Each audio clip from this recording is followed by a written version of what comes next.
শুনতে পাচ্ছ স্যার আমাকে? হ্যাঁ স্যার। Clear sir. নমস্কার স্যার। নমস্কার। ম্যাডাম মিম, তুমি ব্যাচ সিরিয়াল ঠিক করো ম্যাডাম। তাসমিয়া মিম, শুনতে পাচ্ছ?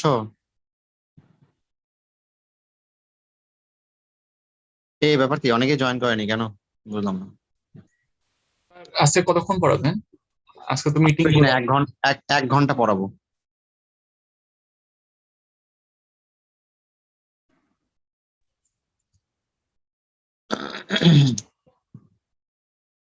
আমরা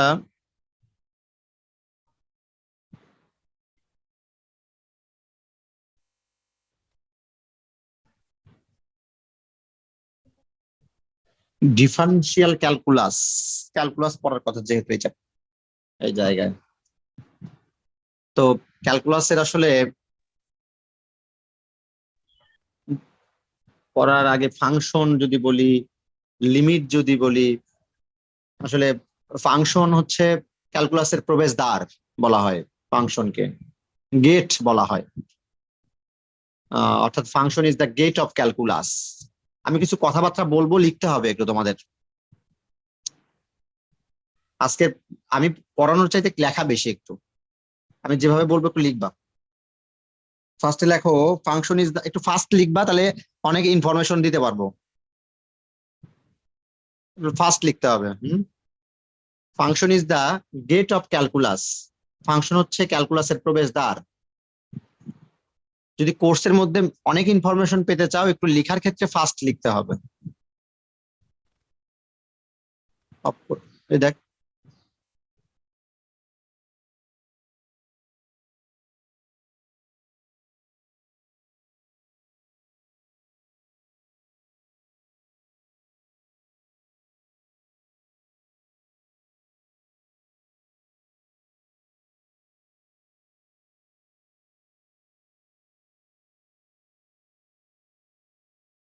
function is the gate of calculus, তাই না স্যার? লিখছো সবাই?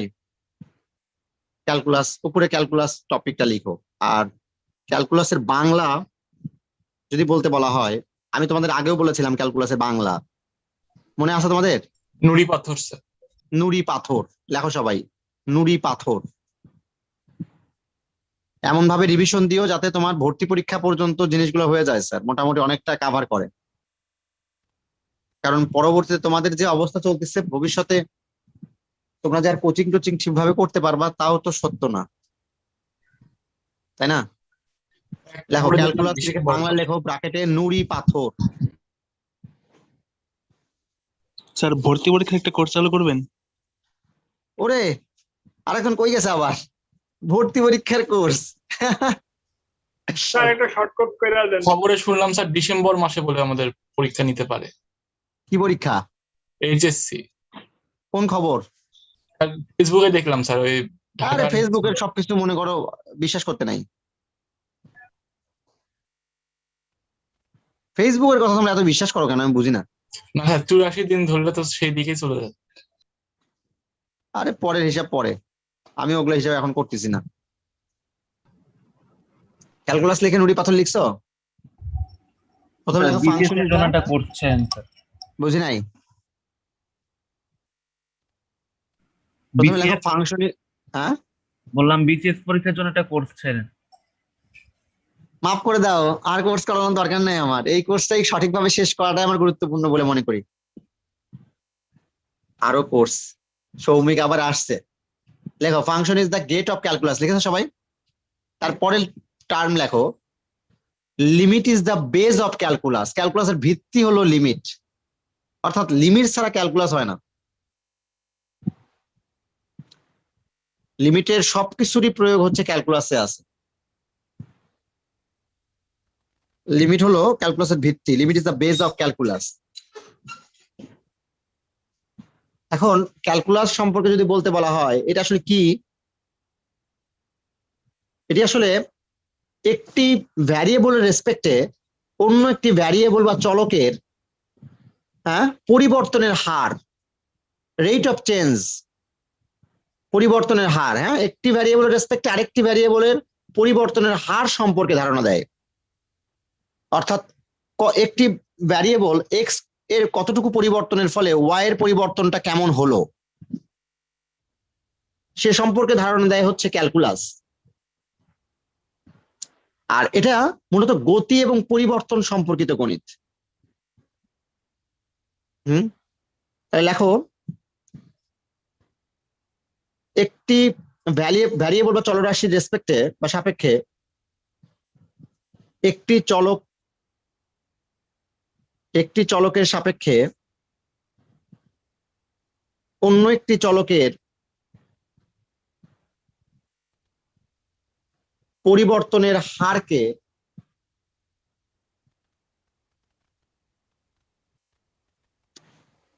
হার সম্পর্কে ধারণা দেয় হচ্ছে ক্যালকুলাস। লিখছো সবাই? হ্যাঁ হু কিছু বললো, বুঝি না তো তোমাদের ব্যাপার স্যাপার। বা একজনের হাতের লেখা ফার্স্ট একটি চলক জি স্যার, স্যার আমি তো একটি পুরাতন চলকের নোট খুলে বসে সাপেক্ষে আছি। স্যার অন্য ফার্স্টে একটি থেকে আরেকবার চলকের একটু বলবেন? আবার বলছি স্যার, একটি চলকের সাপেক্ষে অন্য একটি চলকের পরিবর্তন সম্পর্কিত ধারণা পাওয়া যায়,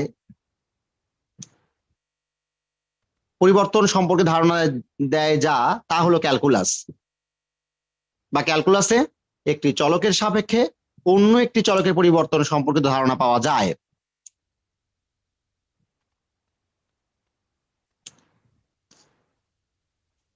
চলক বলতে ভ্যারিয়েবল বোঝাচ্ছি। হ্যাঁ,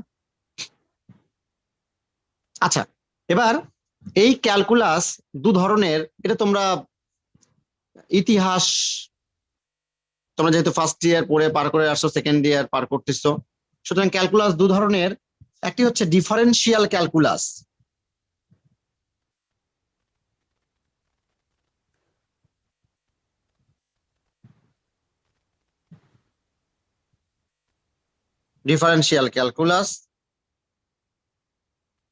আর একটা হচ্ছে ইন্টিগ্রাল ক্যালকুলাস।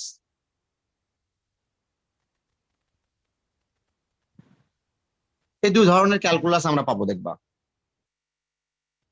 ভবিষ্যতে। আবার এই ডিফারেন্সিয়াল ক্যালকুলাসের মধ্যে বিভিন্ন ধরনের ভাগ আছে। পার্শিয়াল ডিফারেন্সিয়াল ক্যালকুলাসও আছে আরেকটা ভাগ।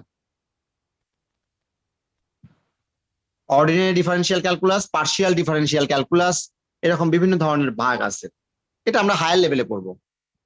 তো মেইনলি দুইটা ভাগে ভাগ করা হয়, ডিফারেন্সিয়াল ক্যালকুলাস আর ইন্টিগ্রাল ক্যালকুলাস। ক্যালকুলাসের দুটি পার্ট। আর এই ডিফারেন্সিয়াল ক্যালকুলাস কি আলোচনা করে? ডিফারেন্সিয়াল ক্যালকুলাস হচ্ছে একটি ভ্যারিয়েবলের যদি ক্ষুদ্রাতি ক্ষুদ্র পরিবর্তন করা হয়, ডিফারেন্সিয়েট করা হয়। হ্যাঁ, ডিফারেন্সিয়েট, কুচি কুচি কুচি করে কাটা। ওই যে মাংসের কিমা বানানো, স্যার মাংসের কিমা বানানো, কুচি কুচি করে কাটা হয় না? কাটা হয় না? হ্যাঁ স্যার। মাংসের কিমা কুচি কুচি করে কাটা। তাহলে একটি চলকের বা একটি ভ্যারিয়েবলের যদি তুমি ক্ষুদ্রাতি ক্ষুদ্রকরণ করো, মানে ক্ষুদ্রাতি ক্ষুদ্র ভাবে পরিবর্তিত হয়, তাহলে যত ক্ষুদ্রাতি ক্ষুদ্র পরিবর্তনই হোক না কেন, মানে চেঞ্জ হোক না কেন, তার রেসপেক্টে এক্স এর ভ্যারিয়েবলের একটু চেঞ্জ, তো ওয়াই ভ্যারিয়েবলটি তার রেসপেক্টে আরেকটু চেঞ্জ হয়। তাহলে এক্স এর ক্ষুদ্রাতি ক্ষুদ্র পরিবর্তনের সাপেক্ষে, হ্যাঁ স্মল, আবার বলছি এতটাই ক্ষুদ্র, মানে অতি ক্ষুদ্রের চেয়েও ক্ষুদ্র, খালি চোখে দেখা বড় মুশকিল।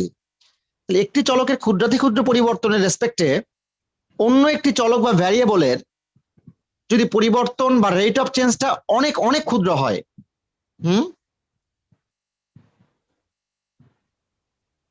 তার যে রেট অফ চেঞ্জ, যে পরিবর্তনের হার বা অনুপাত, রেশিও, হ্যাঁ ওই অনুপাত বা রেশিওটাকেই ডিফারেন্সিয়াল ক্যালকুলাস বা ব্যবকলনীয় ক্যালকুলাস বলা হয় বাংলায়। এর বাংলায় হচ্ছে ব্যবকলনীয় ক্যালকুলাস। লিখছো সবাই? তাহলে লেখো, একটি চলকের বা একটি ভ্যারিয়েবলের ক্ষুদ্রাতি ক্ষুদ্র পরিবর্তনের সাথে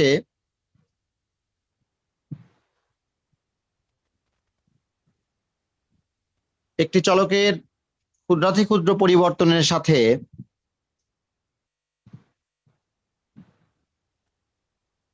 ক্ষুদ্রাতি ক্ষুদ্র বললাম কেন, অনেক অনেক ক্ষুদ্র, হ্যাঁ, পরিবর্তনের সাথে অপর একটি ভ্যারিয়েবল বা চলকের যদি ক্ষুদ্রাতি ক্ষুদ্র পরিবর্তন হয়,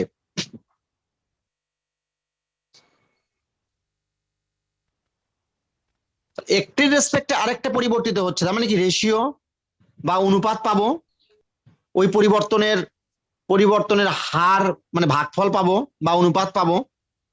তবে উক্ত পরিবর্তনের হার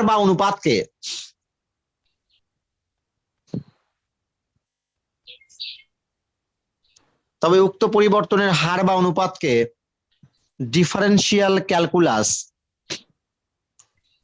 সীমাস্ত মান মনে হয় অ্যাড হবে। সীমাস্ত মান ব্যাপারটা পরে আসবনি, ডিফারেন্সিয়াল ক্যালকুলাস বলে।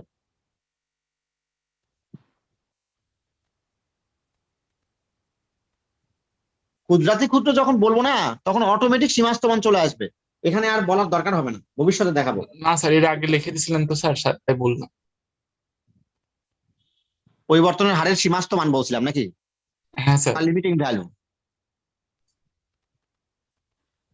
শোনো, সব সময় যে এক কথাই বলবো এমনটা সত্য নয়, আমি মানে এক এক ধরনের এক এক ভাবে বলবো, এটাই তো নিয়ম। না স্যার, শিওর হলাম, মানে আমি এখানে একটা সংজ্ঞা লিখছি তো, আবার যদি আরেকটা সংজ্ঞা দেন তাই। না সমস্যা নেই, আমি যেভাবে বলবো বিভিন্ন স্টাইলে বলা যেতে পারে। স্যার বলো। স্যার আপনি স্যার ফাংশন নিয়ে কি বলছিলেন? Function is the key of calculus. এই প্রথম লাইনে চলে গেছো কেন তুমি? Gate of calculus. হয়েছিল তুমি স্যার এতক্ষণ? স্যার আমি স্যার নেটের প্রবলেম হচ্ছিল তো। ও আচ্ছা, লেখো sir, function is the gate of calculus লিখেছিলাম ওখানে স্যার। ক্যালকুলাসে প্রবেশ করার সময় তোমাকে আগে ফাংশন দিয়ে প্রবেশ করতে হবে, তাই বলা হয় function is the gate of calculus. Sir ক্যালকুলাসের ক্লাসে লিমিটের ক্লাসটা নিতে চাচ্ছিলেন। নিব তো, আহা এখনো বোঝে না আমাকে। না, মনে করাই দিলাম স্যার, আপনার অনেক লিমিটের ব্যাচ ক্লাস কি? মনে থাকে না। ক্যালকুলাসের ক্লাসের লিমিটটাই নিব তো। ওই যে স্যান্ডউইচ থিওরিটা স্যার, ক্যালকুলাসের মধ্যে হ্যাঁ হ্যাঁ, ওটা নিবো, আমি পড়াবো। আর কি এখনো বিশ্বাস করলো না? আমাকে এখনো বিশ্বাস স্যারের হয় তো না। অনেক ব্যাচ মনে থাকে কিনা সেটার জন্য না না, একটা ক্লাস। আমাকে তুমি বোকা ভাবো। আর ওই তো স্যার 6 মাস ধরে বোকা ভাবিনি স্যার, 1 বছর হয়ে গেল। আমাকে এখনো বিশ্বাস করা ক্লাসই লাগবে। পাইনি স্যার। আমি যখন একটা কথা বলি যে এটা আমি করবো, এটা করবোই আমি। স্যার কি খাচ্ছেন? বিস্কুট। সবকিছু যাইতে নাই, জানতে নাই। আচ্ছা লেখো স্যার, ইন্টিগ্রাল ক্যালকুলাস তাহলে কি করে? আমি যদি একটি বক্ররেখা বেষ্টিত এলাকা কনসিডার করি, বাঁকা রেখা এলাকা, যেমন সেটা বৃত্ত হতে পারে, উপবৃত্ত হতে পারে, সাইন এক্স এর কার্ভ হতে পারে, সেটি এক্স এক্সিস ওয়াই এক্সিস কে মানে বক্ররেখা যদি চিন্তা করি, সার্কেল, অরিজিন মূলবিন্দু তো তার কেন্দ্র বা সেন্টার, তাহলে সার্কেলটি প্রত্যেকটা কোয়াড্রেন্টে একই অংশ বিরাজ করে। সবাই একমত? স্যার তো আমি একটা পার্ট যদি কনসিডার করি, হ্যাঁ, এটাকে বক্ররেখা বা বাঁকা রেখা যদি ভাবি, কার্ভ, ওই যে বক্ররেখা বেষ্টিত এলাকা এক্স এক্সিস এবং ওয়াই এক্সিস এর সাহায্যে সৃষ্টি হয়েছে, ওই এলাকাটুকুর, ওই রিজিয়নটুকুর এরিয়া বা ক্ষেত্রফল বের করতে হেল্প করে কে? Integral calculus. সেটা হতে পারে শুধু সার্কেল না, যে কোনো ধরনের। তাহলে এই অংশটুকু বের করতে পারলে পুরো সার্কেলটুকু এরিয়া পাবো, কারণ এটা এটা এটা এটা 4 দ্বারা মাল্টিপ্লাই করলেই পেয়ে যাব একটা পার্ট বের করলে। আবার দুটো পার্ট একসাথে বের করলে মাল্টিপ্লাই করলে পেয়ে যাব। এটা উপবৃত্তের ক্ষেত্রেও, তারপরে যে কোনো সাইন এক্স এর গ্রাফের ক্ষেত্রেও একই ঘটনা ঘটবে। আমি একটা লুপ সাইন এক্স এর পেলে 0 থেকে পাই-এর মধ্যে পেয়ে যাব, কিন্তু যদি তোমাকে বলে -পাই থেকে +পাই-এর মধ্যে এরিয়া কতটুকু, তাহলে 0 থেকে পাই পর্যন্ত যা, -পাই থেকে 0 পর্যন্ত একই লুপ হবেই স্যার, তাই না স্যার? একই লুপ কিন্তু নিচের দিকে। জি স্যার। সবাই একমত? জি স্যার। একই লুপ কিন্তু নিচের দিকে। তাহলে এই এরিয়া আর এই এরিয়া সমান, এই স্টাইলে এই স্টাইলে। এখন বলো স্যার, তাহলে বাঁকা রেখা বক্ররেখা বেষ্টিত এলাকার ক্ষেত্রফল নির্ণয় করতে হেল্প করে ইন্টিগ্রাল ক্যালকুলাস। আরেকটা বিষয়, তুমি যখন হায়ার লেভেলে মানে অনার্স এর ফার্স্ট ইয়ার দিকে যাবা স্যার, তখন দেখবা ভলিউম, আয়তন, আয়তন নির্ণয়েও ইন্টিগ্রাল ক্যালকুলাস তোমাকে হেল্প করবে, ভলিউম বা আয়তন নির্ণয়। তাহলে দেখো ইন্টিগ্রাল ক্যালকুলাস সাধারণত বক্ররেখা বেষ্টিত এলাকার ক্ষেত্রফল, আমি আবারও বলতেছি, তোমরা আমার কাছে কোর্স করতেছো মানে যতটুকু জানা দরকার জানার চেষ্টা করো, আমার কাছে তোমার লাভ হবে স্যার। আমার সাথে সাথে পড়ে ফেলো, তোমার দেখবে অনেক কিছু পড়া হয়ে যাচ্ছে। সত্য কথা বলো তো স্যার, আমার কাছে পড়া বাদ দিয়ে তুমি কতটুকু পড়াশোনা করো ম্যাথ? এই যে আমি মাঝখানে বন্ধ রাখছিলাম, ম্যাথ তুমি কতটুকু পড়ছো? কয়জন কতটুকু পড়ছো? দুই স্যার একজন বাদে। কিছুই করিনি স্যার, জি স্যার, সেম স্যার, টাচই সত্যি করা স্যার হয়নি। কিছুই করিনি স্যার। আপনার কাছে রিভিশনে তো ওই জন্যই ভর্তি স্যার, সব কয়টা ব্যাচে আইসিইউ থেকে শুরু করে সব কয়টা। আচ্ছা ভালো করছো, না না ভালো করে জন্যই বলতেছি, তুমি খালি ভর্তি হলে তো লাভ নাই। না না স্যার, ওই তো রিভিশন একসাথেই হয়ে যাবে স্যার, এটাই বলতেছি। বাসায় বসে থাকলে পড়া হয় না, এটা বাস্তব। এই জন্য স্কুল কলেজ শিক্ষা প্রতিষ্ঠান কেন, আচ্ছা স্কুল কলেজ হয় না। শিক্ষার জন্য আলাদা ব্যাপার। স্কুল কলেজ শিক্ষা প্রতিষ্ঠান স্যারদের কাছে শিক্ষা লাভ করা, এটা কেন? প্রাইভেটই মেইন স্যার। এগুলো সবই হচ্ছে আসলে, আমরা তো মানুষ, মানুষের সমস্যা এই জায়গা, মানুষের পড়তে ইচ্ছা করে না, নিষিদ্ধ জিনিসের প্রতি আকর্ষণ কাজ করে কিন্তু পড়ার প্রতি আকর্ষণ কাজ করে না। পড়ালেখা নিষিদ্ধ করা হোক স্যার। এটাই আমি ভাবি মাঝে মাঝে, যে এটাকে নিষিদ্ধ করে দিলে তো পারে, তাহলে তো মানুষের এই আকর্ষণটা বেশি কাজ করে। বাবা মা খালি বলবে পড়া যাবে না, খালি সারাদিন খেলাধুলা করে মাঠে নামাই দেবে সারাদিন, তখন জোর করে বাচ্চা পড়তে চাইবে, বইয়ের প্রতি আকৃষ্ট হবে।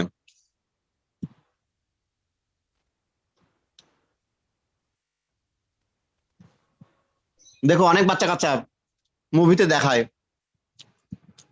অন্যের বাড়িতে কাজ করে, তাকে ওই তাদের মুনি পড়তে দিতে চায় না, কিসের পড়া, কাজ কর বেটা, তখন সে লুকায় লুকায় রাতের বেলা সারাদিন কাজ করে, রাতের বেলা লুকায় লুকায় পড়াশোনা করে, করে দেখা যায় বিশাল বড় কিছু হয়ে গেছে।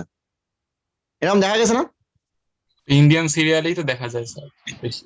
ও ইন্ডিয়ান সিরিয়ালে দেখো নাকি তুমি? কি ব্যাপার? না স্যার আমি সিরিয়াল দেখি না দেখো?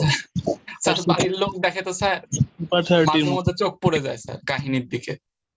তুমি তো ওইসব মানুষটা ভালো না, এই জন্য আরে তুমি স্যার, পড়াশোনার আমি তো- সময় পাও না। স্যার আমি তো টিভি তুমি দেখি না স্যার। সারাদিন যদি সিরিয়াল দেখো, সারাদিন সিরিয়াল চলতেই থাকে। না স্যার আমি টিভি দেখি না স্যার। এটা কি বললা তুমি? স্যার টিভি গত 3-4 বছর হলো স্যার আমি দেখি না টিভি। সেটাই, বাসায় টেবিল ফেলে রাস্তায় পড়তে পাঠানো হোক, ঠিকই বলছো। তাহলে কি বললাম, এরিয়া, ক্ষেত্রফল বা ভলিউম, আয়তন নির্ণয়ের পদ্ধতিকে তাহলে ইন্টিগ্রাল ক্যালকুলাস বলা হয় স্যার, ইন্টিগ্রেশন বলে। আবার বলি, তাহলে ইন্টিগ্রাল ক্যালকুলাস সাধারণত বক্ররেখা বেষ্টিত এলাকার ক্ষেত্রফল এবং ঘনবস্তুর আয়তন নির্ণয়ে ব্যবহৃত হয়। মনে থাকবে? লেখা শেষ?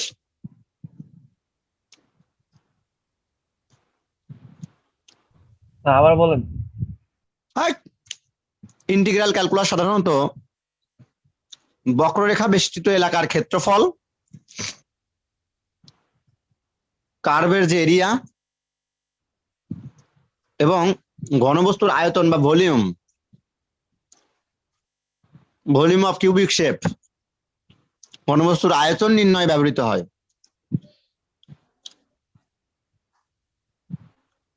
আচ্ছা, তোমরা কি আমার কোনো অন্য মানে খাবার মানে ক্লাস নেওয়া ছাড়া গল্প কথা বলা ছাড়া আমার কি মুখের কোনো শব্দ শুনতে পাচ্ছ? জি স্যার, খাবার ক্লিয়ার। খাচ্ছেন স্যার, শব্দ শুনতে পাচ্ছি। স্যার বুঝছি স্যার, আপনি যে খাইতেছেন। খাওয়ানোর ক্লিয়ার শব্দ শোনা যায়। খাবার শব্দ কিভাবে শুনতেছে আমি বুঝলাম না। স্যার যাক স্যার নিশ্চিন্ত হলাম, মানে আপনার অন্তত খাওয়ার কেনার টাকাটা আছে, আপনি যে গরিব স্যার।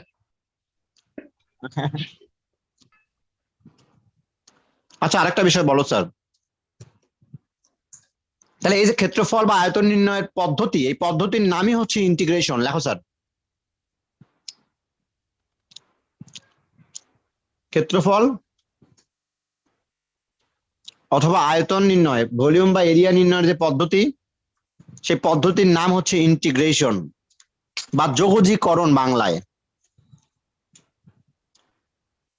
যোগজীকরণ বা ইন্টিগ্রেশন বা সমাকলন। যোগজীকরণ বা ইন্টিগ্রেশন বা সমাকলন।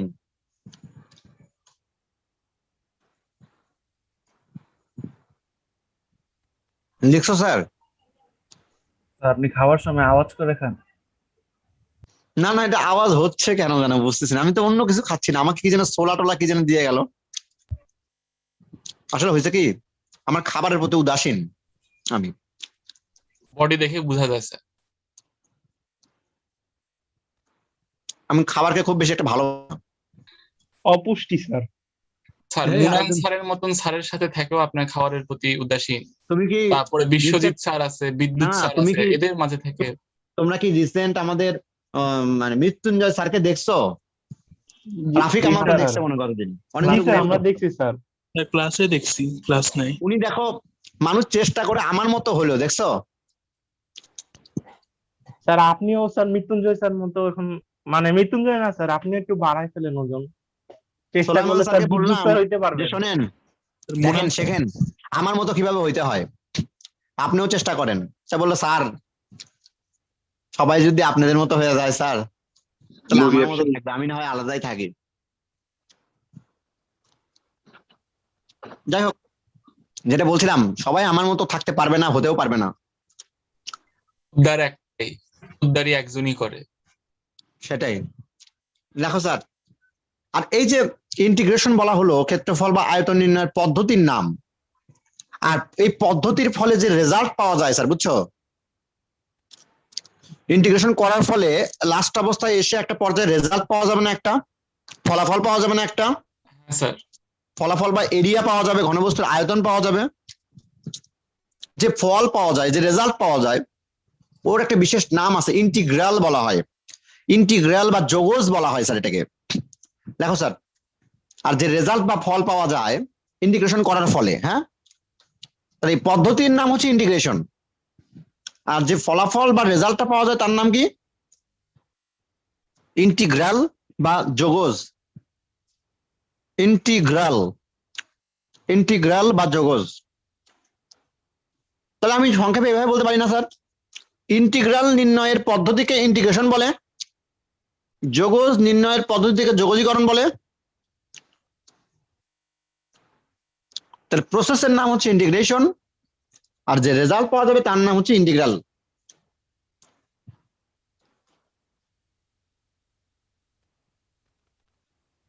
ইংরেজরা আসলে ব্রিটিশ খারাপ, তারা যত কাহিনী করে গেছে। জার্মানরাও যে খুব ভালো তা না, হিটলারই চাল চালে নাকি? কেন স্যার? এরাই তো নষ্টের গোড়া। ক্যালকুলাস বানায় গেছে।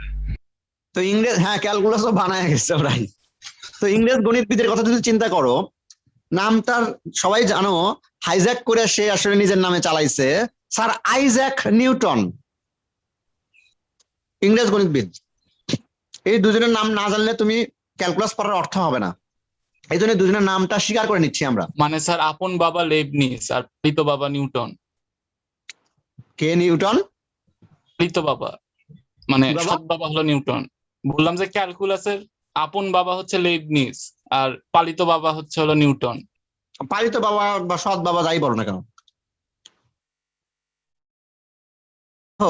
স্যার আইজ্যাক নিউটন ইংরেজ গণিতবিদ, ভদ্রলোক, ইংরেজ গণিতবিদ, ব্রিটিশ খারাপ উনি। এবং লাইবনিজ কেউ বলে লিবনিজ, জার্মান গণিতবিদ লিবনিজ। এনারা বিশদভাবে হচ্ছে আসলে ক্যালকুলাস নিয়ে কাজ করছেন, তবে ম্যাক্সিমাম কাজ ক্যালকুলাস নিয়ে লিবনিজ করলেও আইজ্যাক নিউটন তার ওই ফর্মুলাগুলোকে হাইজ্যাক করছে, অর্থাৎ নিজের নামে চালাইয়া দিছে। এ কারণেই মানুষ তো আসলে প্রকাশ হওয়ার পর, তুমি কোনো একটা কবিতা লিখছো, তোমার বন্ধু সেই কবিতাটা চুরি করে তার নিজের নামে চালাইছে, যেহেতু প্রকাশ তোমার নামে তুমি করোনি, চুরি করে তোমার বন্ধু আগে চালাই দিছে, তাহলে মানে কি তোমার বন্ধু চোর আব্বা নামে পরিচিত ওই কবিতার। তেমনি নিউটন আব্বা নামে পরিচিত, আব্বা চোর হোক আর ভালো হোক, আব্বা তো আব্বাই হয় নাকি? ওই যেটা কথা আসছে না, বাবা ভালো হোক আর খারাপ হোক, বাবা তো বাবাই। ব্যাপারটা এরকম। তো স্যার আইজাক নিউটনকে ক্যালকুলাসের জনক বা পিতা বা আব্বা, ফাদার অফ ক্যালকুলাস বলা যেতেই পারে স্যার। আসলে যখন তুমি ডিফারেন্সিয়াল ক্যালকুলাস আর ইন্টিগ্রাল ক্যালকুলাস পড়বা, তখন তোমার দুটো টার্ম সম্পর্কে জ্ঞান লাভ করা দরকার স্যার। তার মধ্যে প্রথমটি যেটি, সেটিকে আমি বলবো ডিডিএক্স। কি পড়বো? পড়বো দেখো ডিএক্স। অনেক গাঁজাখোর, আমি গাঁজাখোর বলা ঠিক হলো না আমার, অনেকেই হয়তো বা মনের আবেগ মিশিয়ে ডি বাই ডিএক্স বলে। আমরা বলবো না, তুমি আমার ছাত্র, তুমি বলবো না। কেউ যদি বলে কোনো স্যার বা কোনো কেউ, তাহলে তুমি তাকে তুমি হাসাহাসি করবে না, তুমি মনে মনে জানবা ওদের জ্ঞান দাও প্রভু, ওদের ক্ষমা করো, একটা কথা আছে না? তুমি মনে মনে ভাববা বিশ্বকে জয় জ্ঞান করতে দাও পারলেও প্রভু, এটা ওদেরকে ক্ষমা করো। মনে থাকে না। অর্থাৎ তুমি পড়বা ডিএক্স, এটা কি দিদির পড়া হচ্ছে ডিডি এক্স। কি পড়া হয়? দিদির এক্স।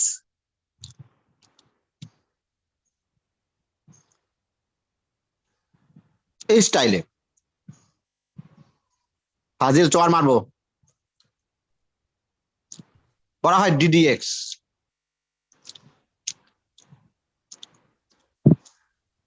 আর যদি এটি একটি ব্যবকলনীয় অপারেটর, এর নাম কি?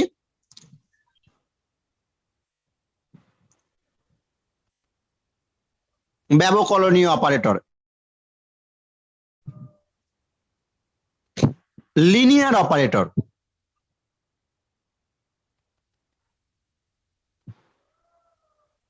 এটা কি করে? ব্যবচ্ছেদ করতে হেল্প করে। তাকে এটার কেচির মতো। কেচি কি করে? কোনো কাপড়কে কাটতে হেল্প করে। তেমনি ডিডিএক্স একটি বা চাকুর মতো, কেচির মতো, যাই বলো না কেন, বা ব্লেডের মতো শেপ করতে হেল্প করবে, তাই না স্যার? বা এখন ট্রিমারের মতো বলতে পারি আমরা, ব্যাপারটা এমন। তা ডিডিএক্স একটি ব্যবকলনীয় অপারেটর, যা ব্যবচ্ছেদ, তোমরা বায়োলজিতে ব্যবচ্ছেদ করো, তাই না স্যার? অর্থাৎ কুচি কুচি করে কাটতে হেল্প করে। এটি কাকে অপারেট করে? এই অপারেটরটি কোন একটা ফাংশনকে, কোন ফাংশনকে? যেহেতু ডিডিএক্স পড়ছি, অর্থাৎ এক্স ভ্যারিয়েবলের রেসপেক্টে যে ফাংশন আছে, যে ভ্যারিয়েবলটি এক্স ভ্যারিয়েবল যুক্ত, ব্যবকলনীয় অপারেটর ডিফারেন্সিয়াল অপারেটর বলা যায়, ডিফারেন্সিয়াল ক্যালকুলাস যেহেতু। হ্যাঁ বলো,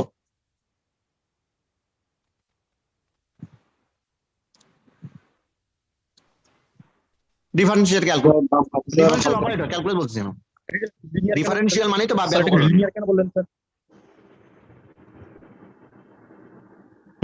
স্যার এটাকে লিনিয়ার কেন বলা হলো?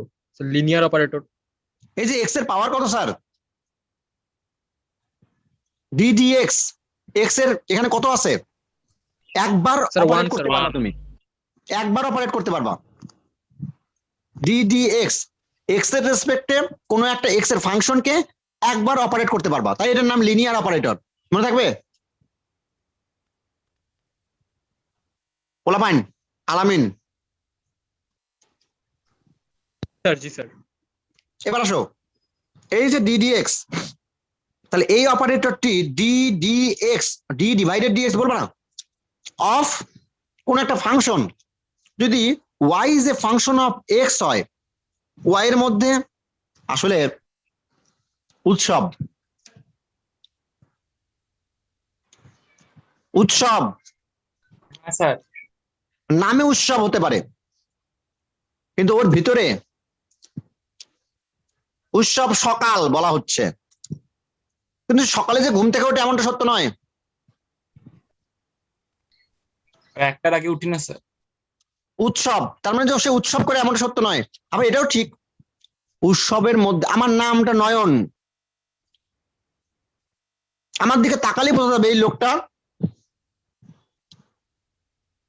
কেমন। পোদ্দার কি কৃপণ কৃপণ পোদ্দার কৃপণ এই লোকটা কেমন?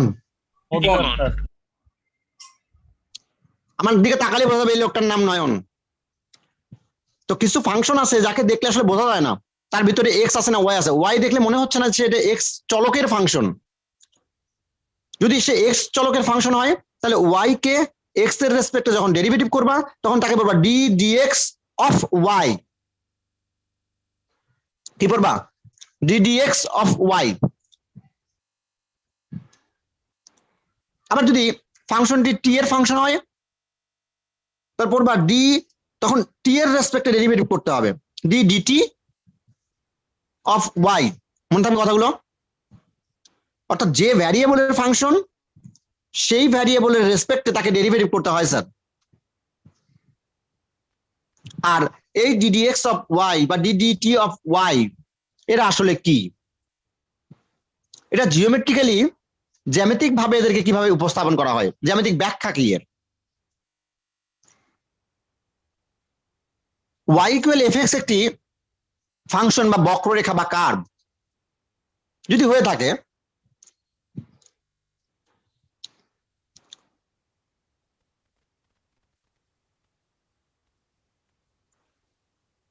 ওয়াই এক্সিস এক্স এক্সিস, তাহলে ওয়াই ইকুয়াল এফ এক্স একটি ফাংশন। দেখো দেখতে এমন মনে হচ্ছে, মনে করো ওয়াই ইকুয়াল এফ এক্স একটা ফাংশন। এখন ফাংশনের কোন বিন্দুতে আমি এই বিন্দুকে এম বললাম পি বিন্দু, কষ্ট পাইলা? ওই বিন্দুতে আমি যদি কোনো কি ব্যাপার স্কেল কই ফাংশন ওই বিন্দুতে বা কোনো পয়েন্টে আমি যদি কোনো স্পর্শক বা ট্যানজেন্ট লাইন ড্র করি, সুন্দর স্যার। স্পর্শক বা ট্যানজেন্ট লাইন একটা পয়েন্টেই তো ট্যানজেন্ট লাইন বা স্পর্শকটি উৎপন্ন হয়েছে, তাই কি না? সেই ট্যানজেন্ট লাইন বা স্পর্শক লাইনটি এক্স এক্সিসের ধনাত্মক দিকের সাথে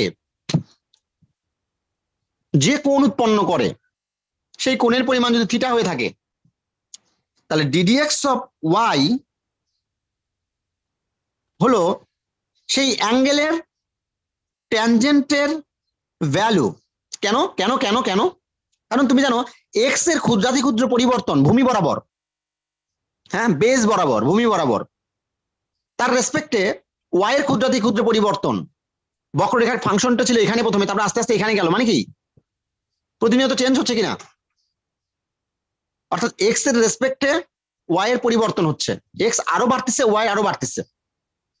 তো বলা হচ্ছে এক্স এর ক্ষুদ্রাতি ক্ষুদ্র পরিবর্তনের রেসপেক্টে ওয়াই এর পরিবর্তনের হার বা ভাগফল। এটাকে বলা হয় স্যার স্যার ওয়াই এর পরিবর্তন ডিভাইডেড এক্স এর পরিবর্তন, তাকে কি বলা হয় স্যার? ঢাল বলা হয় কিনা ঢাল বা ঢাল স্লোপ বলা হয় কিনা? Difference between ordinate divided difference between abscissa, কোটিদ্বয়ের পরিবর্তন ডিভাইডেড ভুজদ্বয়ের পরিবর্তন। কোটিদ্বয়ের পরিবর্তন মানে কি স্যার? ওয়াই এর পরিবর্তন। ভুজদ্বয়ের পরিবর্তন মানে কি? অ্যাবসিসার পরিবর্তন মানে কি স্যার? এক্স এর পরিবর্তন। এক্স এর পরিবর্তন। আর আমি তো এক্স এরই পরিবর্তন বোঝাচ্ছি, বলতেছি এক্স যখন পরিবর্তিত হচ্ছে ওয়াই তখন পরিবর্তিত হচ্ছে তার রেসপেক্টে। তাহলে তাকে কি বলা হবে? এটা কখন উৎপন্ন হয়? কোন একটা বিন্দুতে যদি স্পর্শক অঙ্কন করো সেই স্পর্শকটি এক্স এক্সিস এর পজিটিভ ডিরেকশনের সাথে যে কোণ উৎপন্ন করে সেই অ্যাঙ্গেলের ট্যানজেন্টের পরিমাণ। তাহলে ডিডিএক্স অফ ওয়াই মূলত ভবিষ্যতে জেনে রাখো, অনেকে জানেই না এটা, খালি ম্যাথ করতে পারে। ডিডিএক্স অফ ওয়াই মূলত কি নির্দেশ করে? ঢাল ঢাল বা ট্যানজেন্টের পরিমাণ। স্পর্শকের স্পর্শ বিন্দুতে স্পর্শকের ঢাল, কোন বক্ররেখার স্পর্শ বিন্দুতে স্পর্শকের ঢাল। এটাকে অনেক writer ddx of F x দ্বারা ডিফাইন করে। আবার অনেক রাইটার এটাকে এ প্রাইম এক্স বলে থাকে, একবার ডেরিভেটিভ। অনেক রাইটার এটাকে ওয়াই ওয়ান বলে থাকে। কেন বলতো? কারণ ওয়াই ইকুয়াল যখন তুমি এফ এক্স কনসিডার করছো একবার ডেরিভেটিভ, ওয়াই ওয়ান দ্বারা একবার ডেরিভেটিভ বোঝায়। আবার কেউ কোন রাইটার এটাকে ওয়াই প্রাইম বলে থাকে। প্রত্যেকটাই ট্যান থিটার সমান, প্রত্যেকটাই ট্যান থিটা।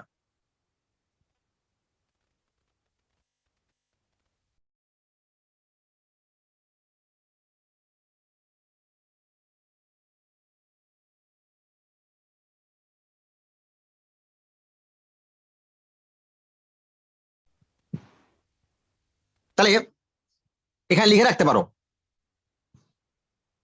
কি এর জ্যামিতিক ব্যাখ্যা কি, ডিডিএক্স অফ ওয়াই এর কোন বক্ররেখা বা কার্ভের স্পর্শকের স্পর্শ বিন্দুতে স্পর্শকের ঢালের পরিমাণ যা দেখো পরিবর্তনের হার, rate of change of y with respect to x, x এর রেসপেক্টে ওয়াই এর পরিবর্তনের হার। আমি বুঝতে পারছি স্যার কথাগুলো? স্যার জ্যামিতিক ব্যাখ্যাটা একটু লেখি, একটু বলেন। দেখো আবার একটু বলেন স্যার। কোন বক্ররেখার স্পর্শ বিন্দুতে স্পর্শকের ঢাল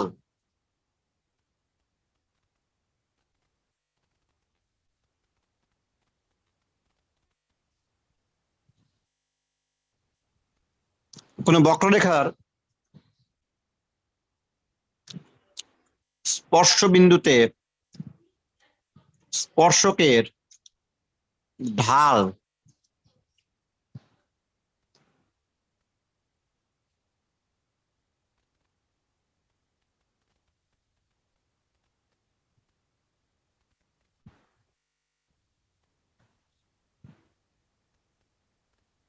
লেখা শেষ স্যার? লেখার পরে লেখো বা ঢালের পরিমাণ একই কথা, কমা দাও, কমা দিয়ে ওর সাথে লেখো যা পরিবর্তনের হারও নির্দেশ করে, যা রেট অফ চেঞ্জও নির্দেশ করে, যা একটি চলকের সাপেক্ষে অন্য চলকের পরিবর্তনের হার, পরিবর্তনের হারটুক লিখলে বুঝবো আমরা। হার মানে ভাগফল বোঝাচ্ছি আমরা। হ্যাঁ,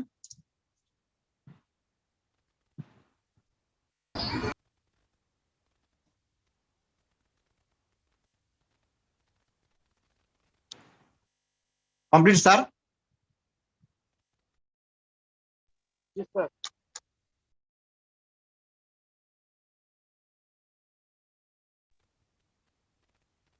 স্যার কমপ্লিট? চুপচাপ বসে থাকে, কথা বলে না, বলা কমপ্লিট। এবার হেডলাইন লেখো ঢালের সাহায্যে লিমিট, অথবা লেখো অবলিক দাও লিমিটের সাহায্যে। লিখছো? প্রথমে লিখলা ঢালের সাহায্যে, পরের বার লিখলা লিমিটের সাহায্যে অবলিক দিয়ে। অবলিক দিয়ে লেখো ঢাল বা স্লোপের সাহায্যে। হ্যাঁ, অথবা অবলিক দিয়ে লেখো বিশ্লেষণের সাহায্যে, অ্যানালাইসিস করে করে। হ্যাঁ, বিশ্লেষণের সাহায্যে অন্তরজ বা ডেরিভেটিভ, লিমিট বা স্লোপ বা বিশ্লেষণ করে করে যদি ডেরিভেটিভ পেতে চাই, ডিডিএক্স অফ ওয়াই পেতে চাই, অর্থাৎ সেক্ষেত্রে একটি কার্ভ বা বক্ররেখা আমাকে আগে নিতেই হবে স্যার, কনসিডার করতেই হবে। এই তোমাদেরকে আমি যে এই জিনিসগুলো একটু করে জানাচ্ছি, মনে কষ্ট পাচ্ছ তোমরা নাকি ম্যাথে চলে যেতাম, অন্য থিওরিতে চলে যেতাম? স্যার কষ্ট পাচ্ছি স্যার, অন্য থিওরিতে চলে যান ছেলেরা।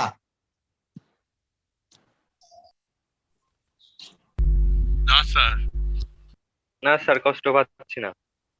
এগুলো থিওরি জানাবো? কষ্ট পাচ্ছি স্যার, খুবই কষ্ট। ওয়াই ইকুয়াল এফ এক্স একটি প্রথম অবস্থায় ফাংশন কনসিডার করছি আমরা। কারণ কি, একটা ফাংশনের ভিতরে দুটি ভ্যারিয়েবল বা চলক থাকে।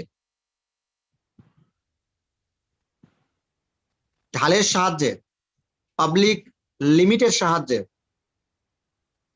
পাবলিক বিশ্লেষণের সাহায্যে। কারো খাতার উপরে কেউ একটু তোলন রাখো না বাপ,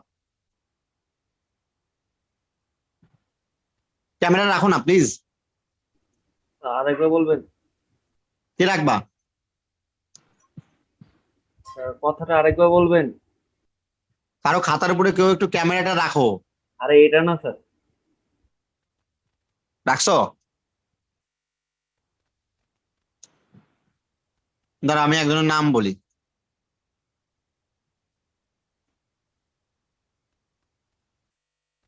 আলামিন, জি স্যার। খাতার উপরে ক্যামেরা রাখো, ক্যামেরা অন করো।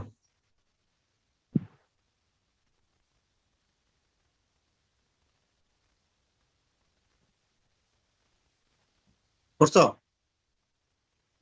এই তোমার চেহারা দেখতে চাইছে কে?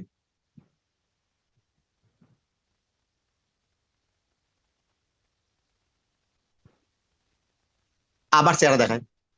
এইভাবে অপমানটা না করলেও পারতেন। ব্যাক ক্যামেরা দাও। হ্যাঁ, স্যার ফেমাস হতে চাই।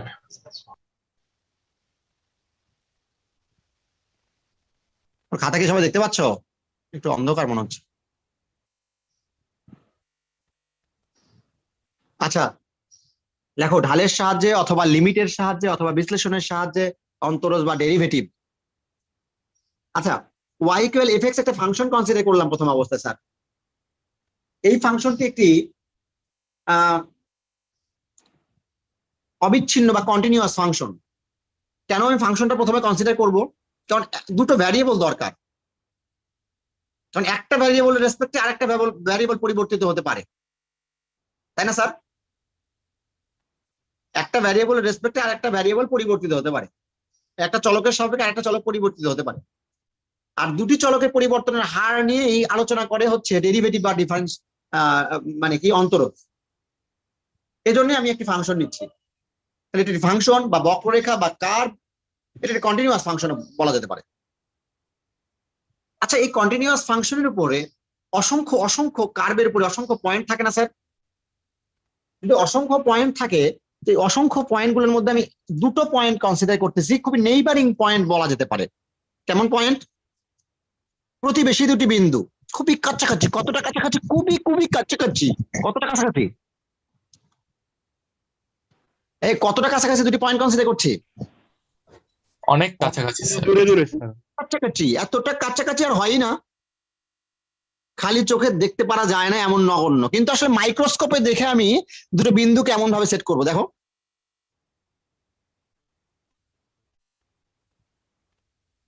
আমি y ইকুয়াল এফ এক্স একটা ফাংশন কনসিডার করলাম, এর উপরস্থ দুটি পয়েন্ট কনসিডার করছি। খাইছে রে। এই দুটি পয়েন্ট দেখে মনে হচ্ছে অনেক দূরে, কিন্তু আসলে এটা কি? অনেক দূরে নয়, অনেক কাছাকাছি পয়েন্ট। এটা মাইক্রোস্কোপে দেখা হয়েছে, বুঝছো? জুম করার ফলে এই অবস্থার সৃষ্টি হয়েছে। আমি বুঝতে পারছি? তা বোঝো নাই? তো যখন দুটি পয়েন্ট কাছাকাছি কনসিডার করেছিলাম, নেইবারিং পয়েন্ট, প্রতিবেশী বিন্দু, সেই দুটি পয়েন্টের দুটো স্থানাঙ্ক থাকবে, কোঅর্ডিনেট। প্রথমটা এক্স কমা ওয়াই, পি পয়েন্ট কনসিডার করছি। এর অর্থ কি? অরিজিন থেকে ভূমি বরাবর সে এক্স একক, এক্স ইউনিট, আর লম্ব বরাবর সে ওয়াই ইউনিট গেছে।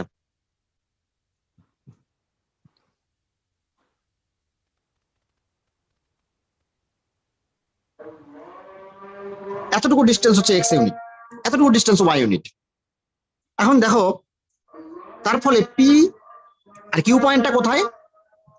এক্স এর সামান্য বৃদ্ধি যখন হয়েছে, এই যে সামান্য বৃদ্ধি, কতটুকু সামান্য বৃদ্ধি?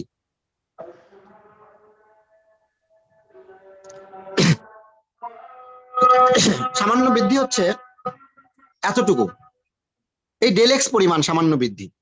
তখন এই পয়েন্টটির স্থানাঙ্ক কিউ পয়েন্ট নামে পরিচিত, আর তার স্থানাঙ্ক এক্স প্লাস ডেল এক্স, সামান্য বৃদ্ধি, এক্স এর সাথে সামান্য বৃদ্ধি। এবং ওয়াই এর স্থানাঙ্ক ওয়াই এরও সামান্য বৃদ্ধি হয়েছে, এতটুকু ছিল ওয়াই, তার চাইতে এতটুকু পরিমাণ বৃদ্ধি পেয়েছে। তাহলে এই অংশটুকুর নাম হচ্ছে ডেল ওয়াই। তাহলে স্যার বলো, তাহলে ওয়াই সাথে ডেল ওয়াই পরিমাণ বৃদ্ধি হয়েছে। তাহলে পি আর কিউ পয়েন্ট কেমন পয়েন্ট? খুবই কাছাকাছি বা নেইবারিং পয়েন্ট। দুটি নেইবারিং পয়েন্ট, খুবই প্রতিবেশী দুটি বিন্দু। এক থালায় ভাত খায় এমন সিস্টেম। এতটাই প্রতিবেশী, এক থালায় ভাত খায়। আচ্ছা, তাহলে দুটি বিন্দু থাকলে বক্ররেখারও প্রস্থ যেহেতু দুটি বিন্দু, তাহলে দুটি বিন্দু দ্বারা এই বক্ররেখার সমীকরণটি হট হবে, গরম হবে, সিদ্ধ হবে, বয়েলড হবে, স্যাটিসফাই করবেই করবে। অস্বীকার করবা কে কে?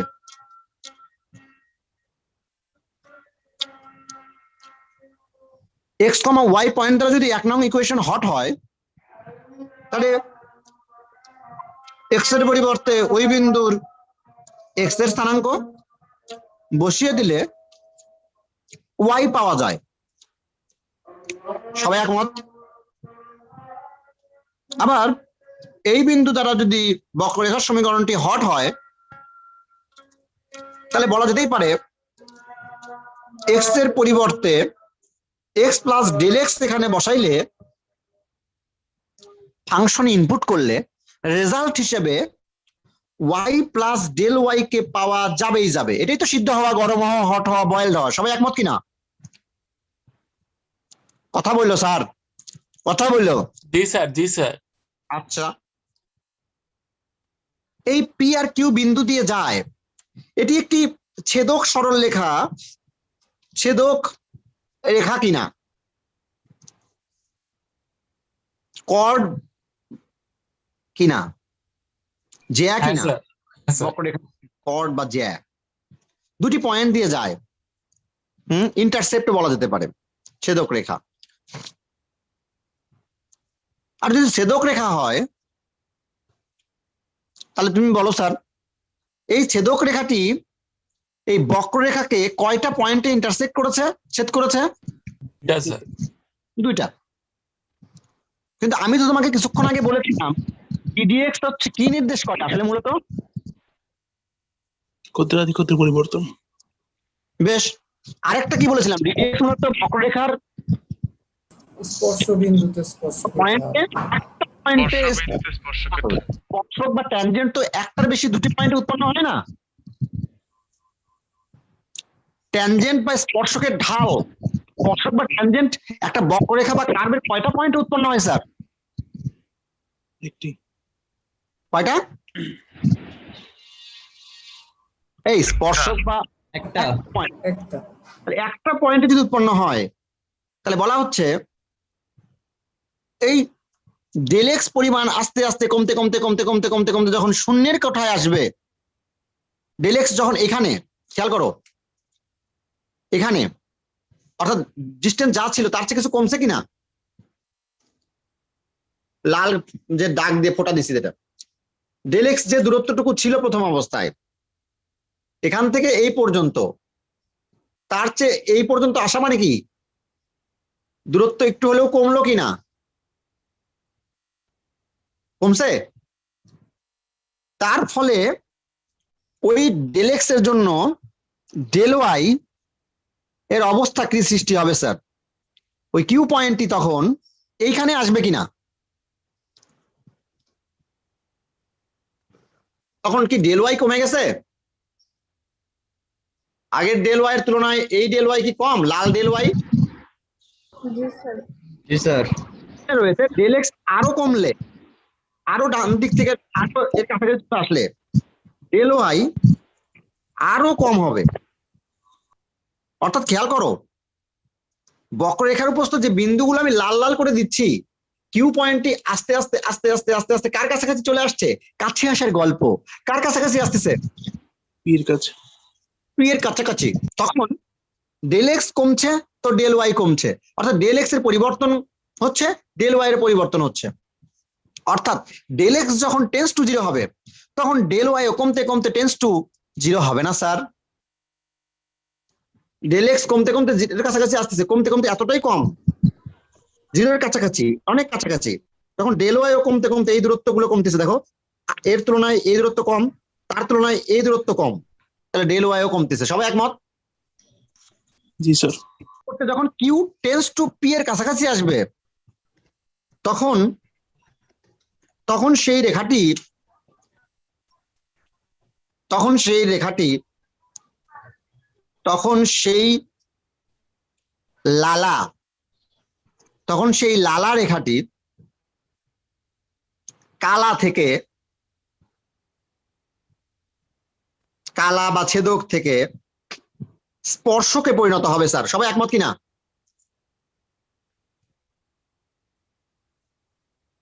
সবাই একমত? অর্থাৎ কিউ যখন টেন্স টু পি তখন ডেল এক্স টেন্স টু কমতে কমতে কমতে কমতে শূন্য, ডেল এক্স যখন কমতে কমতে শূন্য, ডেল ওয়াই টেন্স টু কমতে কমতে শূন্য।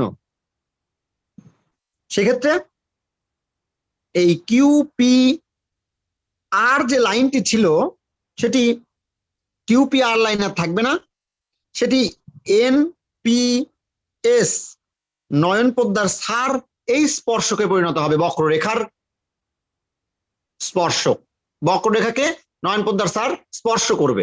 সবাই একমত? এমন অবস্থায় পরিণত হবে। ক্লিয়ার কিনা? তখন আগের যে ছেদক রেখা এক্স অক্ষের সাথে কোণ উৎপন্ন করেছিল সেই কোণের পরিমাণ যদি ফাই হয়ে থাকে, সেই ফাই কোণ থেকে স্পর্শক রেখাটি বা ট্যানজেন্ট লাইনটি এক্স এক্স এর সাথে থিটা কোণে আনত থাকবে, এমন হবে স্যার। অর্থাৎ ফাই তখন থিটা কোণে পরিণত হবে। আমি কি এই কথাগুলো বুঝাতে পেরেছি? কথা বলো না কেন তোমরা, কই? স্যার আছে স্যার, আছে। তাহলে চলো। আচ্ছা ছেলেরা, প্রথমে যখন 1 এবং 2 নাম্বার দুটা বিন্দু ছিল, দুটা বিন্দুর জন্য হট করা সমীকরণ এরা ছিল, তাহলে এদের মাইনাস করলে কতটুকু আসলে পরিবর্তন ঘটছে তাদের? আদি অবস্থা, পরিবর্তিত অবস্থা, তাহলে পরিবর্তনটুকু কতটুকু? ওয়াইয়েরই বা পরিবর্তন কতটুকু ঘটলো, এক্স এরই বা পরিবর্তন কতটুকু ঘটলো? ওই পরিবর্তনের মান পাওয়ার জন্য 2 থেকে 1 মাইনাস করলে কি পরিবর্তন পাই আমরা? জি স্যার।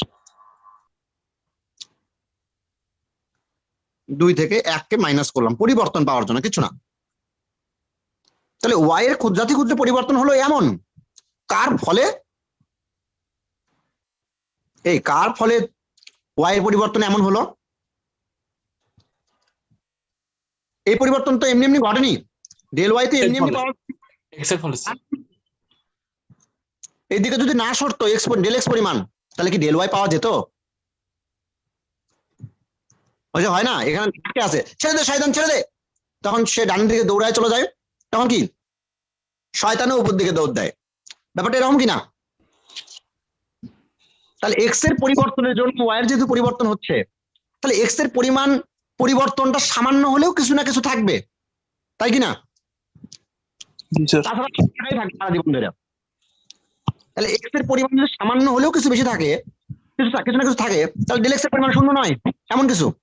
তাহলে শূন্য নয় এমন কোন টার্ম দ্বারা যদি ভাগ করি আমরা, ভাগ করব কেন? কারণ এক্স এর রেসপেক্টে ওয়াই এর পরিবর্তনটা দেখতে চাই, হার দেখতে চাই, ভাগফল দেখতে চাই, রেশিও দেখতে চাই।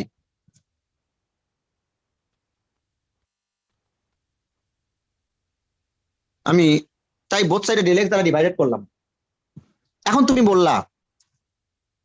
তুমি বললা যে আর পি কিউ যে ছেদক লাইনটি ইন্টারসেপ্ট, এই আর পি কিউ এর স্লোপ বা ঢাল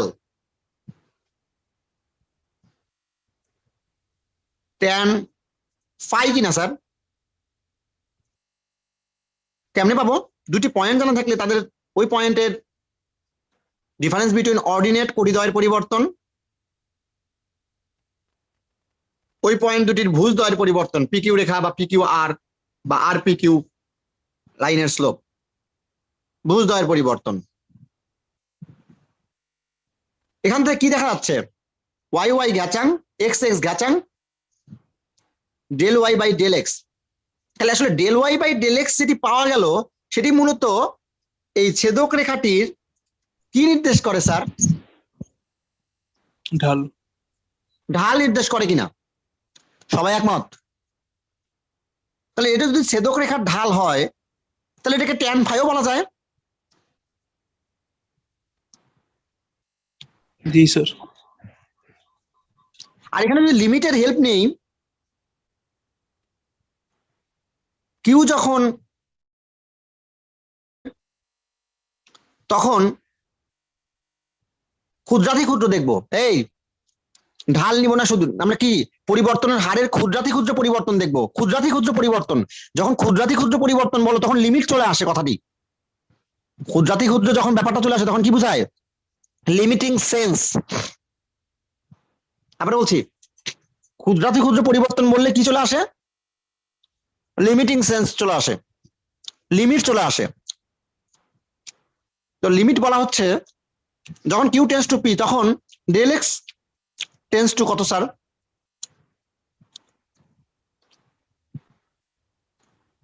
tends to P, exact P না, কিউ একেবারে পি বিন্দুতে আসেনি, পি এর কাছাকাছি আসছে, আস্তে আস্তে আয় না, আরো কাছে আয় না, আরো কাছে আয়, পি এর অনেক কাছে। দেখো পি এর এতটা কাছে খালি চোখে দেখে মনে হচ্ছে ওই পি ওই পয়েন্ট, এই যে এই জায়গায়। আসলে কি পি ওইটা? না স্যার। তখন ডেল এক্স এর পরিমাণও কমতে কমতে টেন্স টু জিরো, একেবারে পি না। দেখো দুটো কিন্তু আলাদা দুটি পয়েন্ট, কিন্তু তাদের প্রয়োজন নগণ্য ধরা হয়, তখন del X tends to zero. এবং সেক্ষেত্রে এই ফাই অ্যাঙ্গেলটি এটা আর এটা থাকে না, এই আস্তে আস্তে আয় কুকু আয়, তখন সেটি ট্যানজেন্ট লাইনে পরিণত হয়, অর্থাৎ এস পি এন এ পরিণত হয়, এন পি এস এ পরিণত হয়। কিউ টেন্স টু তখন থিটা, তখন আরো বলা যায় Q P R, Q P R tends to N P S, স্পর্শক বা ট্যানজেন্ট। তাহলে বলো স্যার, এনপিএস এর আমি তো স্লোপ বা ঢাল পেতে চাই, ঢাল কিভাবে পাবো? এনপিএস এর ঢাল কিভাবে পাবো? ট্যান ফাই যে ছিল, tan phi equal this, tan phi equal this, এটা তো ছিল। বোথ সাইডে যদি লিমিট প্রয়োগ করি, ডেল এক্স যদি টেন্স টু জিরো হয় তখন এই ছেদক রেখাটি স্পর্শকে পরিণত হয়, লাল লাল স্পর্শক। হ্যাঁ, ডেল এক্স আস্তে আস্তে কমতে কমতে জিরোর দিকে, আর ডেল এক্স যখন টেন্স টু জিরোর দিকে কখন ঘটে এটা? ফাই যখন পি, কিউ যখন পি, ফাই যখন থিটা, তা লিমিটটা এখানে কি? ফাই তখন কিসে পরিণত হবে? থিটা। এই ঘটনাগুলো একসাথে ঘটতেছে। তখন দেখো এই ডেল এক্স এর পরিমাণ কেমন হচ্ছে? জিরোর দিকে ধাবিত হচ্ছে। আমি বুঝতে পারছি কথাগুলো? জি স্যার। এটা কিউপিআর এর স্লোপ কোনটা স্যার? এটা ছিল কিউপিআর এর স্লোপ বা আরপি কিউ স্লোপ, আর এটা এনপিএস এর স্লোপ যখন লিমিট প্রয়োগ করা হলো, যখন আস্তে আস্তে কমতে কমতে এদিকে চলে আসলো, ডেল এক্স আস্তে আস্তে কমতে কমতে শূন্যের দিকে, তখন আর এই ছেদক রেখা থাকলো না, তখন সেটি স্পর্শকে পরিণত হলো লিমিট যখন প্রয়োগ করা হলো। সবাই একমত? জি স্যার। এখন বলো স্যার, যদি লিমিট এখানে অ্যাপ্লাই করি তাহলে সেটি কিনা ট্যান থিটায় পরিণত হয়। সবাই একমত? এবং এই যে রাইট সাইডের এই টার্মটি, এটাকে তখন একটা বিশেষ নামে ডাকা হয়। আমি বলেছিলাম ডেরিভেটিভের ডিফারেন্স মানে ডিফারেন্সিয়াল ক্যালকুলাসের ডেফিনেশনে বলেছিলাম এক্স এর ক্ষুদ্রাতি ক্ষুদ্র পরিবর্তনের রেসপেক্টে ওয়াই এর ক্ষুদ্রাতি ক্ষুদ্র পরিবর্তন, del Y divided del X, এটা কিন্তু ডিভাইডেড, এটা কিন্তু অনুপাত, এটা কিন্তু ভাগফল বা রেশিও, এটা কিন্তু অপারেটর না। এগুলো এক্স এর ক্ষুদ্রাতি ক্ষুদ্র পরিবর্তনকে ডেল এক্স বলা হয়, পরিবর্তনটুকু। ওয়াই এর ক্ষুদ্রাতি ক্ষুদ্র পরিবর্তনটুকু ডেল ওয়াই বলা হচ্ছে। তো এক্স এর ক্ষুদ্রাতি ক্ষুদ্র পরিবর্তনের রেসপেক্টে ওয়াই এর ক্ষুদ্রাতি ক্ষুদ্র পরিবর্তন এর অনুপাতের লিমিটিং ভ্যালু, ক্ষুদ্রাতি ক্ষুদ্র যখন চলে আসতেছে তখন লিমিটিং ভ্যালু চলে আসতেছে, এটাকেই বলা হয় এই লিমিট যখন প্রয়োগ করা হয়, লিমিট যখন অনেক কাছাকাছি, অনেক ক্ষুদ্র, জিরোর কাছাকাছি, তুমি যা খালি চোখে দেখতে পারবে না, তখন তাকে বলা হয় ডিডিএক্স অফ এক্স এর রেসপেক্টে ওয়াই এর পরিবর্তন, ডিডিএক্স অফ ওয়াই। মনে থাকে জানো? তাহলে ডিডিএক্স অফ ওয়াই তাহলে মূলত কি? এক্স এর পরিবর্তনের রেসপেক্টে ওয়াই এর পরিবর্তনের লিমিটিং ভ্যালু, বা এক্স এর ক্ষুদ্রাতি ক্ষুদ্র পরিবর্তনের সাপেক্ষে ওয়াই এর ক্ষুদ্রাতি ক্ষুদ্র পরিবর্তনের হার। যখন ক্ষুদ্রাতি ক্ষুদ্র বলি তখন লিমিট না বললেও চলে, কেন? ক্ষুদ্রাতি ক্ষুদ্র মানেই হচ্ছে লিমিটিং সেন্স। আমার কথাগুলো মনে থাকবে? জি স্যার। আর এটা কি বলা হয়? Derivative ddx of y। তাহলে ddx অফ y মূলত আমি যখন এই পাশে del x tends to 0 limit প্রয়োগ করছি, ডান পাশে এটারও limit del x tends to 0, তখন এত ইজ ইকুয়াল কত হচ্ছে sir? Limit del x tends to 0 x plus del x minus fx divided del x লেখা যায়? তাহলে বলুন sir, f of x plus del x এটা মূলত কি? এই ফাংশনটির পরিবর্তিত অবস্থা। আর fx এটা মূলত কি? এই ফাংশনটির আদি অবস্থা। পরিবর্তিত অবস্থা মাইনাস আদি অবস্থা ডিভাইডেড পরিবর্তনটুকু, যার রেসপেক্টে হচ্ছে তার পরিবর্তনটুকু। এর লিমিটিং ভ্যালুকে বলা হয় ddx অফ y, বা ওই ফাংশনটির x এর সাপেক্ষে ওই ফাংশনটির ক্ষুদ্রাতি ক্ষুদ্র পরিবর্তন বা ডেরিভেটিভ বা অন্তরজ। এখন এই del x এর পরিমাণ কে যদি আমি del x কে যদি আমি ছোট কোনো h দ্বারা প্রকাশ করি, এই del x কে h ছোট ছোট h দ্বারা প্রকাশ করি, তখন এই টার্মটি কেমন আকার ধারণ করে sir? tan theta equal ddx of y equal limit h tends to 0 x plus h minus fx পরিবর্তিত অবস্থা আদি অবস্থা মাইনাস x এর দিকে যে পরিবর্তন সেটা কত? h।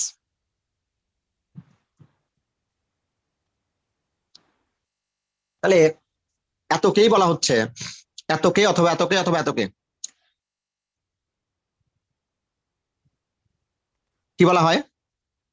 x এর রেসপেক্টে। এটা কিন্তু এটা কিন্তু লব বাই হর আর বলতে পারবে না, কারণ যখন পরিবর্তন লব বাই হরের পরিবর্তনের লব বাই হর এগুলো ডেল ওয়াই মান বোঝাচ্ছে, ওয়াই এর পরিবর্তন, ডেল এক্স এক্স এর পরিবর্তন মান বোঝাচ্ছে।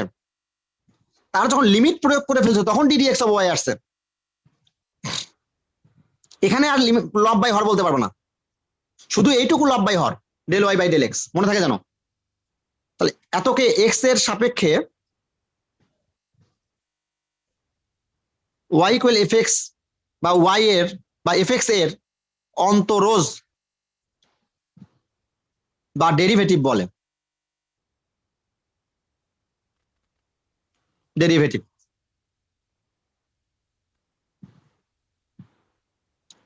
লেখা শেষ এই পর্যন্ত?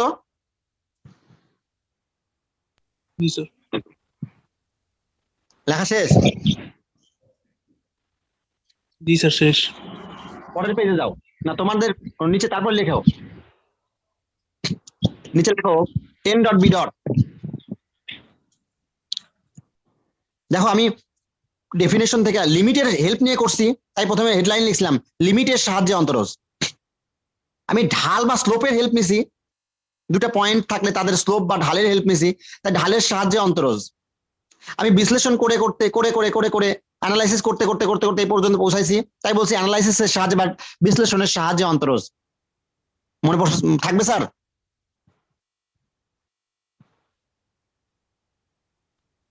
আর যেহেতু এই পদ্ধতি একদম গোড়া থেকে পাওয়া গেছে, তাই এটাকে মূল নিয়মে অন্তরজ বা ডেরিভেটিভ অফ ফার্স্ট প্রিন্সিপাল, হ্যাঁ, মূল নিয়মে অন্তরজ বা ফার্স্ট প্রিন্সিপাল নামে পরিচিত।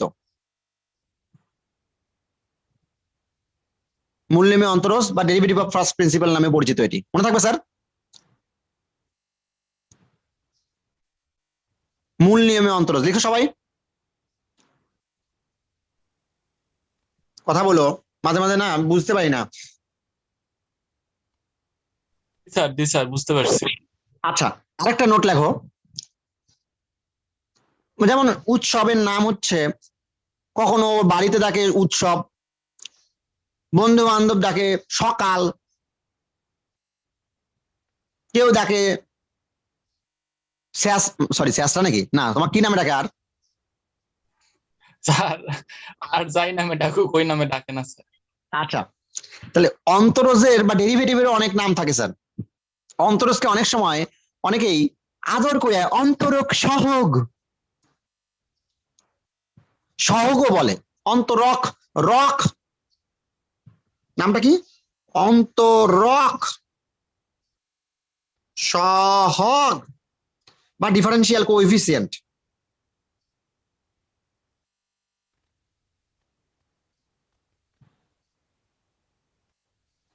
অনেকে অন্তরক সহগ বের করতে বলে, বলে হাই হাই এটা আবার কি জিনিস?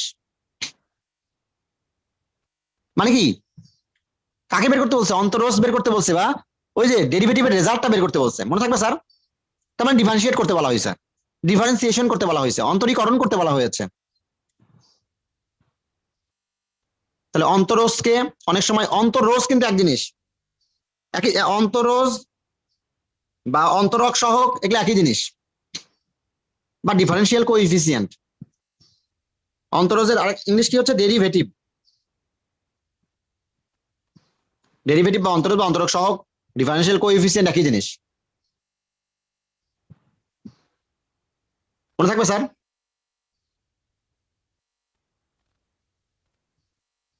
তাহলে অন্তরজ হলো একটা বিশেষ আকারের লিমিটিং ভ্যালু। দেখো, বিশেষ আকার, লিমিটিং ভ্যালুর বিশেষ আকার, পরিবর্তিত অবস্থা কোনো ফাংশনের মাইনাস আদি অবস্থা ডিভাইডেড পরিবর্তনটুকু, তার লিমিটিং ভ্যালু।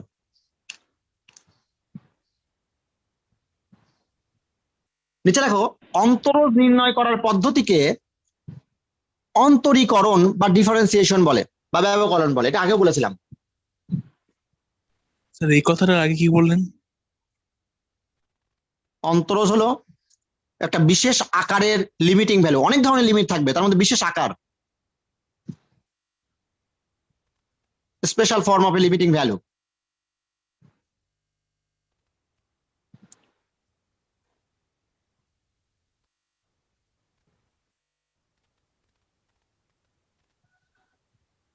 আর অন্তরজ নির্ণয় করার পদ্ধতিকে অন্তরীকরণ বা ডিফারেন্সিয়েশন বা ব্যবকলন বলে। আর যেহেতু এটা অন্তরজ বা এটা অন্তরজের ডেফিনেশন বা ডেরিভেটিভের ডেফিনেশন, সুতরাং এখান থেকে যদি তুমি কোন একটা ফাংশন দিল, F X equal Y equal F X equal ধরে নাও সাইন এক্স, এর ডেরিভেটিভ বের করতে বললো, এর অন্তরজের ভ্যালু বের করতে বললো, তখন তুমি যদি এই ডেরিভেটিভ এর ভ্যালু, এর ডেরিভেটিভের ভ্যালু বা এর অন্তরজের মান এখান থেকে বের করো, তখন যেহেতু এটা মূল নিয়মের সাহায্যে পাওয়া গেছে, তাই সেই টার্মকে বলা হয়, এই পদ্ধতি থেকে বলা হয় মূল নিয়মে অন্তরীকরণ। তার মানে ফার্স্ট প্রিন্সিপালের সাহায্যে যদি তুমি কাজটি করো, এই ডেফিনেশন থেকে যদি কাজটি করো, কোনো ফাংশনের ডেরিভেটিভের ভ্যালু বের করো, অন্তরজের মান বের করো, তাকে বলা হবে, কি বলা হবে স্যার? মূল নিয়মে অন্তরীকরণ।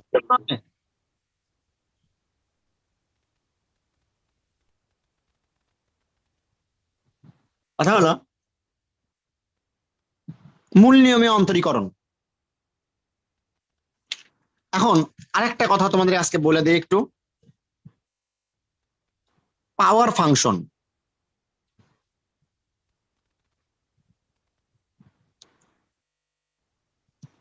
শুনে নাও, কোন ফাংশন গুলোর আমরা সামনের দিন বিভিন্ন ধরনের ফাংশন মূল নিয়মের সাহায্যে বিভিন্ন ধরনের ফাংশনের অন্তরজ বের করবো, সেটা sine X, cos X, tan X, cot X, sec X, cosec X, ত্রিকোণমিতিক ফাংশন গুলো। তারপরে এক্সপোনেনশিয়াল ফাংশন। এক্সপোনেনশিয়াল ফাংশন কোনগুলো? এক্স পাওয়ারে থাকে যেখানে।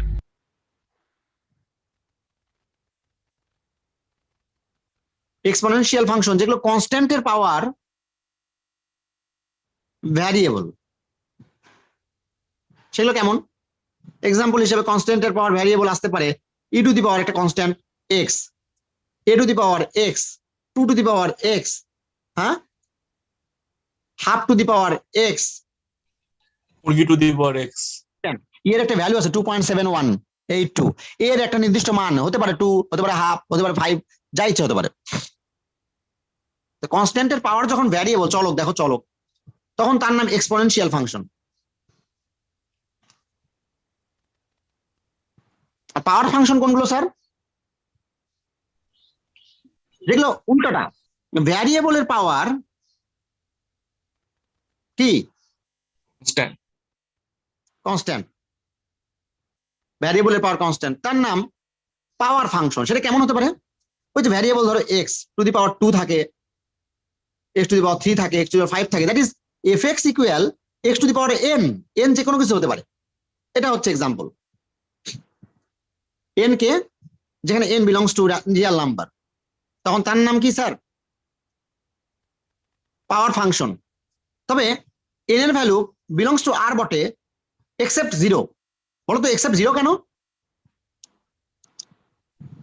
0 বাদে 1 হয়ে যাবে স্যার। 1 হয়ে যায় তো।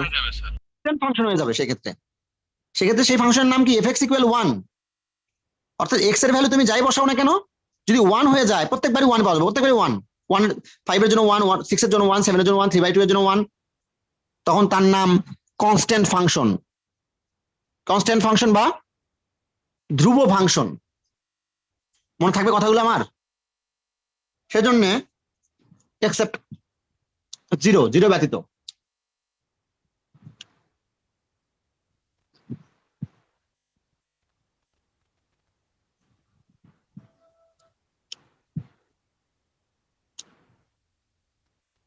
আমি মনে হয় বুঝাতে পারছি কথাগুলো। তাহলে সামনের দিন আমরা কি করবো? এই ফাংশন গুলো কি করে নি, ফাংশন লগারিদমিক ফাংশন, আচ্ছা তাহলে বের করে দাও তুমি। এগুলো প্রত্যেকেরই কি বের করবো স্যার আমরা?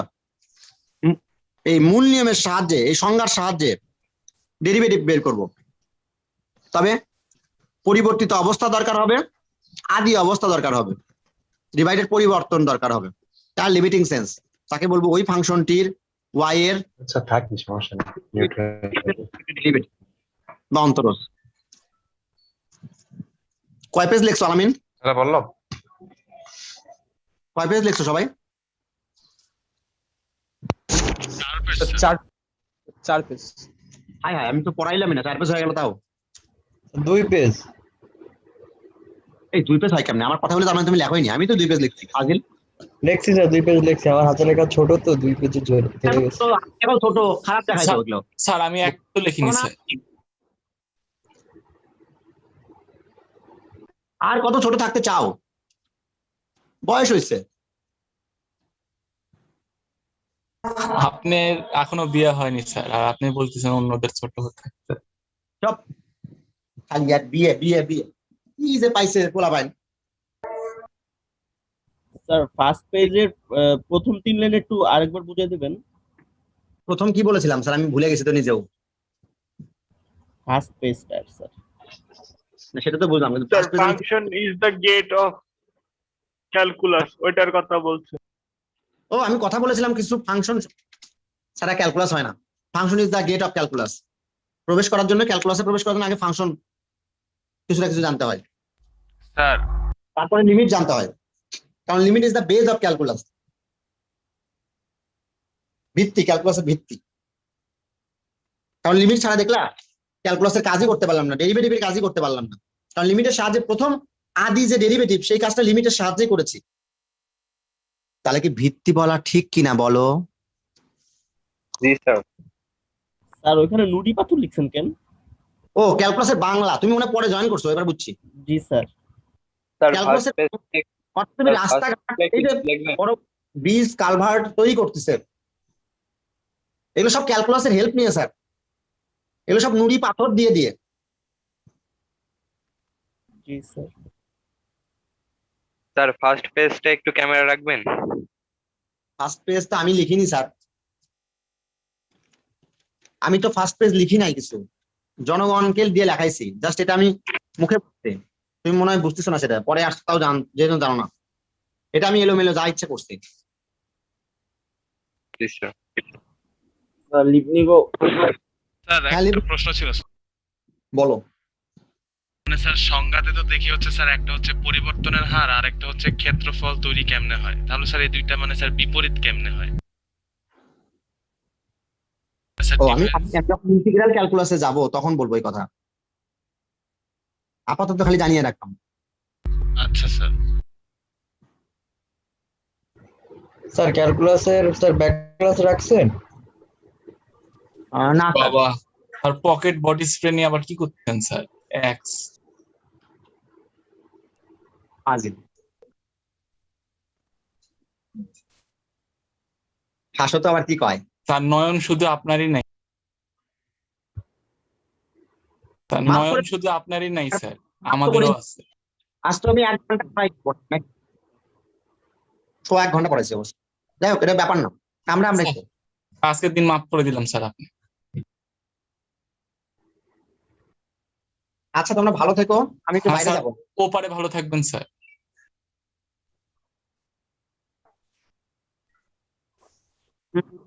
মাঝে মাঝে স্যার এটা রাখলে একটু ভালো হতো।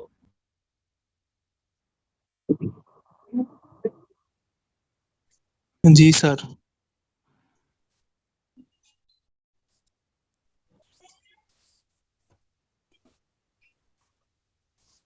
ততদিনে না। ট্রিগোনোমেট্রি কোর্স শেষ হয়ে যাবে, তখন স্যার টাইম পাবে ট্রিগোনোমেট্রি শেষ হবে। করে হবে মঙ্গলবার 2:30টায় আপাতত। ত্রিকোণমিতি শেষ হয়ে যাবে, তখন ওইটা চলে যাবে কয়টায়? না না, সেম ক্লাস না, আজকে মানে মঙ্গলবার করে 2:30টায় হবে এখন থেকে ক্যালকুলাস ক্লাস। আর যখন ত্রিকোণমিতি শেষ হয়ে যাবে 13 তারিখের পর, 14 তারিখের পর, তখন থেকে হচ্ছে শনি আর রবি মনে হয়, নাকি শনি আর সোম বলেছিল ছেলেরা। শনি, রবি, সোম, মঙ্গল, এই 4 দিনের যে কোনো 2 দিন আমরা ক্যালকুলাস ব্যাচকে সেট করবো রাত 10:30টায় ত্রিকোণমিতির ওই জায়গাটায়, যাতে কারো সমস্যা না হয়। স্যার নেক্সট ক্লাস মঙ্গলবার 2:30টায়। নেক্সট ক্লাস মঙ্গলবার 2:30টায়। আপাতত এই 2 উইক ত্রিকোণমিতি শেষ না হওয়া পর্যন্ত এভাবে চলবে।